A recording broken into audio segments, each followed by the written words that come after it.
Allez, bonjour Rémi. Nous voici ici Bonjour. en Angleterre, à Londres, pour notre deuxième interview sur ta page officielle. Alors, je vais te demander une rétrospection depuis donc la dernière interview qui avait eu lieu début juillet lors de l'inauguration de l'espace pétanque au Gros du Roi. Salut Jérôme, écoute, depuis début juillet, on a eu la demi-finale de la Coupe d'Europe des clubs avec Monaco, où on s'est qualifié pour la finale. Donc comme l'année dernière on avait perdu en finale, on va essayer de faire aussi bien que l'année dernière, voire mieux si c'est possible. Ensuite, qu'est-ce que j'ai fait? Je suis parti un petit peu en vacances, mais en même temps j'ai joué aussi au Portugal. Donc j'ai fait 2 internationaux. Bon, on n'a pas gagné, mais on s'est bien amusé, c'était assez sympa. Et puis me voilà aujourd'hui à Londres pour un événement qui me tient à cœur, où on va tous les ans, où on retrouve des amis et mon pote Hervé qui se donne du mal pour organiser un international à Londres. Voilà, donc il y a eu la première étape hier, qu'on a eu la chance de remporter. Même si, remporter, c'est vite dit, parce qu'on n'a pas pu faire la finale parce qu'il pleuvait à torrent, donc on était finaliste de l'événement. Et c'était super sympa. Et là aujourd'hui, on va commencer ce matin donc, pour le doublette où il y a plus de 100 équipes. Donc ça va être un bel événement avec plusieurs nations, comme on peut le voir par les drapeaux sur le carré d'honneur. Donc c'est vrai que. Et on a la chance aussi aujourd'hui qu'il ne pleuve pas, parce que tu sais, ici, bien souvent, on joue souvent sous la pluie. Voilà. Merci Rémi pour cette rétrospection. Maintenant, est-ce que tu peux nous parler un peu de l'avenir des échéances futures que tu vas avoir, soit avec ton team KTK ou tout simplement avec ton club de Monaco? Alors pour Monaco, on va donc participer à la finale du championnat d'Europe comme je te l'ai dit. Et aussi, j'ai appris aussi ma sélection pour le trophée des villes. Donc ça me fait super plaisir que le club de Monaco me fasse confiance pour cet événement-là. Surtout qu'on l'avait fait à l'époque, moi j'avais participé en 2011. Ça s'était assez bien passé, on avait fait une demi-finale. Et je serai associé à Nicolas Rivière, José Rivière et Guillaume Campillou. Voilà, ça c'est pour Monaco. Ensuite, au niveau de moi personnellement, je pars jouer à Malmedy en Belgique avec Cédric Soma et Bruno Le Boursico à la fin du mois. En Espagne, début octobre, donc là je serai associé avec Franck Milo et aussi Bruno Le Boursico. Et voilà, quoi, voilà les deux dates fixées. Après, comme j'ai pas mal de travail aussi en ce moment, donc c'est pas évident de me libérer tous les week-ends pour aller jouer au boule. Voilà. D'accord.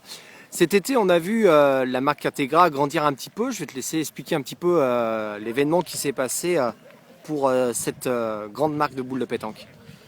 Ouais, KTK, on travaille à fond aussi, donc c'est pour ça surtout que j'ai pas trop de temps pour faire toutes les compétitions. Et c'est vrai qu'aujourd'hui avec KTK, on passe beaucoup de partenariats sur des sports un petit peu différents que la pétanque. On a envie de dynamiser cette marque de boules, de rentrer dans des clubs autres que la pétanque. Comme là, on vient de rentrer partenaire avec le football à Monaco. Et on devrait aussi passer partenaire sur d'autres clubs de football. On fait beaucoup dans l'associatif, donc comme tu peux le voir dernièrement, on est allé à Monaco où on a organisé une soirée pour acheter un chien d'aveugle pour un petit qui malheureusement est non-voyant. Qu'est-ce qu'on a fait? On a fait aussi une grande journée avec les joueurs du RCT pour l'association Les Nez Rouges. Donc c'est une association qui organise des spectacles de clowns dans les hôpitaux. On fait beaucoup de choses, on travaille énormément. On a fait quoi encore dernièrement? Oui, on a fait une soirée aussi pour des enfants handicapés moteurs qui s'appelle l'association Lily Blanche, donc qui permet à des enfants de créer des colliers, tout ça, pour essayer de les vendre pour l'association. Et on a rapporté un joli chèque de 10 000 euros, donc c'est assez sympa. Ouais, ça nous plaît beaucoup de participer à la vie de toutes ces associations et en plus d'être présent dans le monde boulliste. Comme vous pouvez le voir aujourd'hui, on est de plus en plus présent sur les événements, que ce soit l'international de Bastia, ici à Londres, dernièrement au Portugal. On est un petit peu de partout, voilà, Malmedy bientôt en Belgique.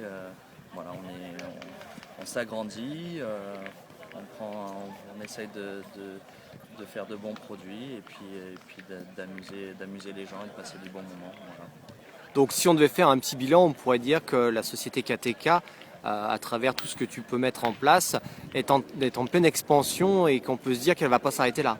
Ouais, tout à fait, mais après je ne mets pas en place ça tout seul, hein, bien heureusement, sinon ça serait trop compliqué, mais on a un bon groupe et on travaille avec toutes nos sociétés parce qu'il n'y a pas que KTK et Frédéric Morat pour ça arrive à tout regrouper pour qu'il y ait une bonne osmose, pour que tout le monde s'entende bien et que ça se passe au mieux. Et c'est vrai qu'aujourd'hui, on se développe, on continue à se développer, on a de plus en plus de commandes, ce qui est difficile pour moi à gérer parce qu'on ne pensait pas faire autant de volume. Et puis voilà, non, tout se passe bien, on essaie de faire au mieux.